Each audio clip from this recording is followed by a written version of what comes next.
আপনার ধানের শীষে স্লোগান দিচ্ছে, কিন্তু ভোট কিন্তু শাপলাকলিতেই দেবে ইনশাআল্লাহ। প্রশাসন এবং পুলিশ আমরা দেখতে পাচ্ছি এখন গুলশানের আন্ডারে চলে গিয়েছে, যেটি খুবই দুঃখজনক। আমাদের নির্বাচন কমিশনের যে আচরণ আমরা দেখতে পাচ্ছি, সেটি আসলে একটা উদ্বেগজনক একটা আচরণ আমরা দেখতে পাচ্ছি। নির্বাচন কমিশন, আমরা আইন সবার জন্য সমান হওয়া উচিত, প্রত্যেকটা মানুষের জন্য আসলে আইন সমান হওয়া উচিত এবং সমান হবে, এটাই হচ্ছে আইনের যেই চরিত্র। প্রত্যেক স্থান, ব্যক্তি, ধর্ম এবং হচ্ছে গোত্র নির্বিশেষে আইনের প্রয়োগটা আমরা প্রত্যাশা করি সমান হবে।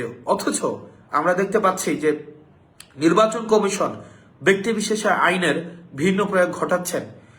একই কারণে একই রাজনৈতিক দলের মনোনয়ন বাতিল করা হলেও আবার একই কারণে অন্য একটা রাজনৈতিক দলের মনোনয়নকে বৈধ ঘোষণা করছে, যেটি একটা নিরপেক্ষ অংশগ্রহণমূলক রাষ্ট্র যেই প্রতিশ্রুত একটা অংশগ্রহণমূলক নির্বাচনে কতটা নিশ্চিত করবে, সেটি আসলে